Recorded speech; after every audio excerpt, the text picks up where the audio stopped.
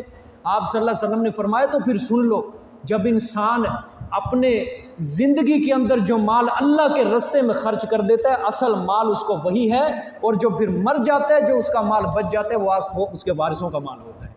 ہم کیا کرتے ہیں؟ ہم سارا مال وارثوں کے لیے چھوڑ کے رکھتے ہیں، اپنے لیے کچھ بھی نہیں رکھتے، کچھ بھی نہیں رکھتے۔ گویا آپ صلی اللہ علیہ وسلم کے کہنے کا مطلب مثال اسی طرح ہے کہ وارثوں کے مال کو تم اچھا سمجھو، وارثوں کے مال کو اچھا، وہ اپنے لیے بھی کچھ کر کے جاؤ، دنیا کے اندر اپنے لیے بھی کچھ کر کے جاؤ۔ اللہ اکبر۔ اللہ قبر کی تاریکی سے سب کو محفوظ فرمائے، سب کی آخرت اللہ تعالیٰ سنوار دے، سب کی قبر کو اللہ روشن فرمائے۔ میں جب ایک حدیث پڑھتا ہوں دل کانپ جاتا ہے۔ کہتے ہیں جب ورثاء قبر کے اندر داخل کر کے آ جائیں گے، جب داخل کرتے ہیں قبر کے اندر رکھتے ہیں میت کو، دو فرشتے کالی شکلوں والے، نیلی آنکھوں والے، ان کے بال اتنے بڑے بڑے کہ پاؤں تک، اور وحشت ان کی شکل کو دیکھ کے انسان خوف کھا جائے، ڈر کھا جائے، اور ان کی آنکھوں کی جو روشنی ہوتی ہے اگر کوئی انسان اس کو دیکھ لے تو اس کی آنکھیں چندے آ جائیں، ختم ہو جائیں۔ جب ورثاء دفن کر کے چلے جاتے ہیں وہ اپنے بالوں کے ذریعے اس قبر کو کھودتے ہیں، وہ دو فرشتے بالوں کے ذریعے جب وہ کھود کے انسان کے پاس جا کے وہی سوال کرتے ہیں، وہ منکر نکیر جو ہوتے ہیں، من ربو کا، تیرا رب کون ہے؟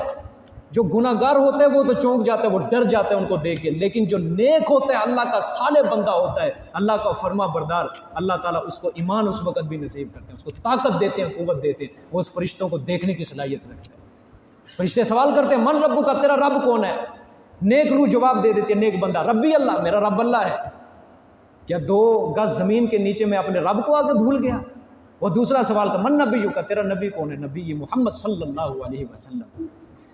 تیسرا سوال ما دینوں کا، تیرا دین کیا ہے؟ دینی اسلام، میرا دین اسلام ہے۔ اللہ سب کی زبانوں پہ قبر کے اندر یہ سوال آسان فرمائے، بلکہ بغیر قبر کے حساب و کتاب سے اللہ بچے، بغیر حساب و کتاب اللہ جنت میں داخل۔ پھر وہ فرشتے کہتے ہیں ٹھیک ہے تو کامیاب ہے، یہ جنت کی کھڑکی کھلی ہے، جا قیامت تک تو آرام کی نیند سوتا رہے یہاں پہ، قیامت تک۔ یہ قبر کا اجالا، قبر کی روشنی کس طرح نصیب ہوگی؟ اللہ کا دین سمجھ کے، اللہ کا قرآن سے۔ میرے عزیز دوستو جڑو قرآن سے۔ دیکھو میں آپ کے لیے پورا دن محنت نہیں کرتا، میں نے اس کا اجر اللہ سے لینا ہے۔ میرے دل میں تڑپ جو ہے میرے مسجد کا ایک ایک نمازی قرآن کا فہم رکھنے والا ہوں، قرآن سمجھنے والا ہوں۔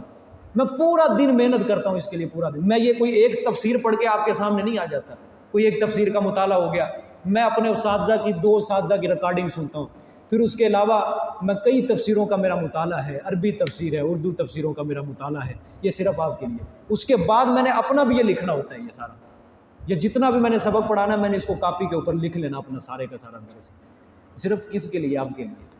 آپ قرآن پاک سمجھیں، لیکن آپ کو بھی تھوڑا سا آپ اس کو مجبوری بناؤ، جس طرح میں نے مجبوری بنایا ہے نا، دنیا کے سارے کام چھوڑ کے یہ ایک وقت جو عشاء کے بعد ہے یہ اللہ کے قرآن کے سپرد کر دو بس۔ میں 1 روپیہ پیسہ میں لاکھ کوئی میں مطالبہ نہیں کرتا یہاں بیٹھ کے، مجھے صرف آپ کا یہ پونا گھنٹہ چاہیے یہ قرآن کے لیے، بس میں اس کا چندہ۔ بہت مولوی دیکھے ہوں گے وہ آپ سے پیسے لیں گے، بھی یہ کام کروانا، یہ میں نہیں کرتا آپ سے، میں صرف آپ کی آخرت کا مطالبہ کرتا ہوں۔ خدا کے لیے اپنی آخرت کو، اپنی قبر کو روشنی نصیب کرو اللہ کے قرآن کے ذریعے، قرآن کے ذریعے۔ میں کئی ساتھیوں کو دیکھتا ہوں وہ ایک دن وہ آتے ہیں، دوسرے دن وہ چھٹی کر لیتے ہیں، تیسرے دن وہ آتے ہیں، چوتھے دن وہ چھٹی کر لیتے ہیں۔ اس طرح کام نہیں چلے گا یار، اس طرح کام نہیں چلے گا۔ آج کے بعد مجبوری بنا لو اس کو، وعدہ کرو اللہ تعالیٰ کے ساتھ، یا اللہ دنیا کا کوئی کام عشاء کے بعد ہمیں آ گیا نا، ہم اس کو چھوڑ دیں گے، پسے پشت ڈال دیں گے، تیرے قرآن کو ہم آگے رکھیں گے۔ وعدہ کرو اللہ کے ساتھ، وعدہ نہیں چھٹی کریں گے یا اللہ۔ ہم دنیا کے کاروبار کو ہم نئی مجبوریاں بناتے، یا اللہ ضائع ہوتا ہے ہو جائے، ختم ہوتا ہے ہو جائے، لیکن تیرا قرآن کا اگر سبق ضائع ہو گیا یا اللہ ہم اس کے اوپر بہت شرمندہ ہو گئے، ہمیں توفیق دے، ہمیں ہمت دے، عشاء کے بعد آ کے یا اللہ تیرے گھر کے اندر بیٹھ کے ہم تیرا قرآن سمجھ گئے، تیرا قرآن سمجھ کے آؤ تو صحیح یار، اس کے لیے جڑو تو صحیح اس قرآن کے ساتھ۔ صحابہ کرام غربت کی زندگیاں گزارتے تھے مکہ مکرمہ کے اندر، وہ غربت کی زندگیاں گزارتے تھے، اونٹ کی کھالوں کو سکھا کے اس کا سرما بنا کے اس کو پانی کے ساتھ پیا کرتے تھے، ایسے انہوں نے دن کاٹے۔